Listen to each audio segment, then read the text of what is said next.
ចឹងឥឡូវនេះយើងត្រៀមដាក់សម្ភារៈចូលឲ្យបងប្អូនទាំងអស់គ្នាដូចជាម៉ាស៊ីនហាត់ប្រាណសម្ភារៈឧបករណ៍ផ្សេងអញ្ចឹងឥឡូវនេះគឺយើងកំពុងតែគូប្លង់សម្រាប់ហាងកាហ្វេរបស់យើងហើយនេះគឺយើង set up ជាកន្លែង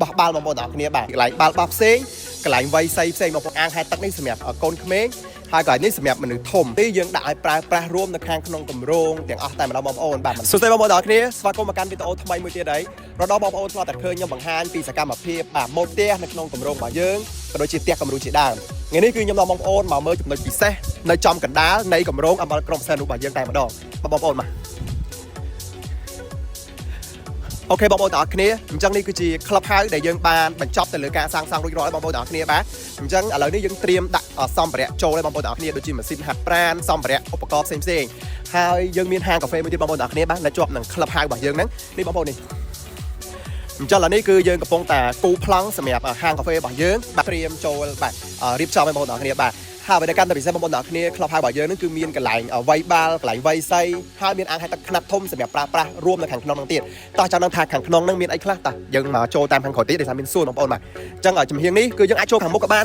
នតាមចំហៀងនេះក៏បានដែរគ្រាន់ថាខ្ញុំចង់បង្ហាញបងប្អូនមកមើលរៀងសួរនៅចំហៀងអញ្ចឹងបងប្អូនបាទស្អាតមែនទែនយើងបានរៀបចំហើយអីបាទមានសួនមានអីអាចដាក់តុញ៉ាំកាហ្វេញ៉ាំអីក៏បានហើយយើងហាត់ប្រាណហត់បងប្អូនទាំងអស់គ្នាក៏យើងអាចអង្គុយលេង enjoy ជាមួយតែសភាពនៅផ្នែកខាងក្រៅបានដែរហើយនេះបរិបទ Club House យើងបងប្អូនធំមែនទែនចឹងកន្លែងនេះគឺជាកន្លែងយើងធ្វើដាក់ម៉ាស៊ីនហាត់ប្រាណបងប្អូនធំនេះកញ្ចក់សម្រាប់យើ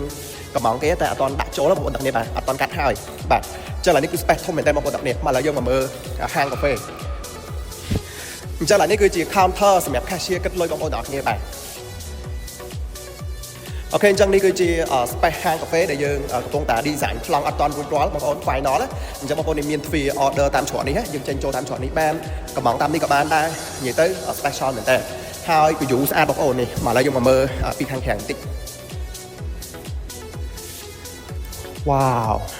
លយមែនតើបងប្អូនទាំងគ្នាទីទៀតឡៃនេះគឺយើង set up ជាតុកន្លែងអង្គុយលេងបងប្អូនទាំងគ្នាបាទហាត់ប្រាណហើយយើងអាចអង្គុយលេងយើងអាចញ៉ាំកាហ្វេ enjoy ជាមួយនឹងទេសភាពនៅ outdoor ក៏បានដែរបាទបងប្អូនចង់ញ៉ាំ outdoor ក៏បាន indoor ក៏បានដែរ indoor ម៉ាស៊ីនត្រជាក់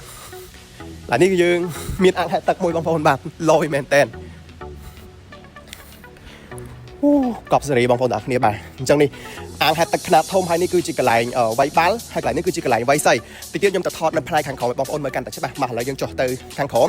គេមានបន្ទប់ទឹកមានអីនៅខាងក្រោមនេះសម្រាប់ប្រើប្រាស់រួមបាទនៅផ្នែកខាងក្នុងនេះលយមែនតើបាទអូស្អាតបងប្អូនទាំងគ្នាពេលដែលចុះមកឃើញ view អាងហែទឹកលយមែនតើស្អាតខ្លាំងមែនតើបងប្អូនទាំងគ្នាបាទនេះបងប្អូនគ្រាន់តែឃើញក៏ចង់វ័យស័យដែរនិយាយមែនកន្លែងនេះគឺមានបន្ទប់ទឹកពីរបងប្អូនសម្រាប់ប្រើប្រាស់រួមនៅផ្នែកខាងក្នុងហ្នឹងបងប្អូននេះ1 2បាទហើយនេះគឺកន្លែងនេះបើសិនជាបងមានកូនតូចៗគាត់ចង់មកហែលអីក៏បានដែរបងប្អូននេះអាងហែទឹកនេះសម្រាប់កូនក្មេងហើយកន្លែងនេះសម្រាប់មនុស្សធំទីយើងដាក់ឲ្យប្រើប្រាស់រួមនៅខាងក្នុងគម្រោងទាំងអស់តែម្ដងបងប្អូនបាទមិនថាកន្លែងវ័យស័យឬក៏អាងហែទឹកនេះទេបងប្អូនបាទអាច enjoy ក៏ដូចជាអាចប្រើប្រាស់បាននៅក្នុងគម្រោងរបស់យើងសម្រាប់អតិថិជនដែលរស់នៅក្នុងក្រុងព្រះសីហនុមកឥឡូវនេះយើងចូលមកផ្នែកខាងក្នុងនៃកន្លែងវ័យស័យបងប្អូនបាទ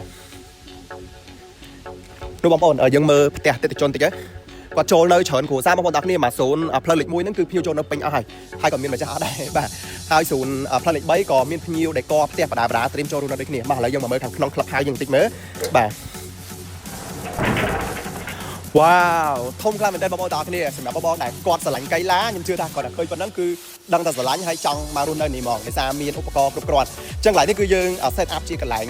បោះបាល់បងប្អូនទាំងគ្នាបាទតិចទៀតយើងនឹងដំឡើងឧបករណ៍សម្ភារៈហើយកន្លែងនេះគឺយើងបែងចែកជាពីរកន្លែងបាល់បោះផ្សេងកន្លែងវ័យស័យផ្សេងបងប្អូនទាំងគ្នាបាទអញ្ចឹងសម្រាប់សម្ភារៈដូចគ្នាតិចទៀតយើងនឹងធ្វើការ set up បន្ទាប់ពីសម្ភារៈដែលយើងកំងមកដល់បាទហើយសម្រាប់នៅក្នុងនេះគឺអត់ហប់ទេបងប្អូនទាំងគ្នាដោយសារដំបូងនេះគឺយើងលើកខ្ពស់ទៅដល់លើស្រឡះល្អមែនតើបាទបរិយាកាសខ្យល់ល្អហើយ view អានឲ្យទឹកក៏ស្អាតដែរបងប្អូននេះនិយាយទៅបរិយាកាសល្អខ្លាំងតែម្ដងបងប្អូនបាទ view ស្អាតជាមួយនឹងបាទ Club House ធំទូលាយអញ្ចឹងទៅធ្វើឲ្យការហាត់ប្រាណរបស់យើងហ្នឹងគឺផ្ដល់ជូននៅផាសុខភាពតែម្ដងបន្ទាប់ពីបងប្អូនបានទស្សនាវីដេអូដែលខ្ញុំបង្ហាញ Club House របស់យើងហើយបងប្អូនមានចំណាប់អារម្មណ៍យ៉ាងណាដែរចាប់អារម្មណ៍ចង់មករស់នៅនេះអត់ហើយបើសិនជាបងប្អូនចាប់អារម្មណ៍ចង់មករស់នៅទីតាំងគម្រោងអមលក្រុមផ្សេងរបស់យើងអាចធ្វើការឆាតសាកសួរព័ត៌មានលម្អិតពាក់ព័ន្ធនឹងតម្លៃផ្ទះទីតាំងបន្ថែមបានពីខ្ញុំបាទវិឆ័យសូមអរគុណសូមគោរពលាបាយបាយបុរី ML ធ្វើឲ្យជីវិតកាន់តែមានសុភមង្គល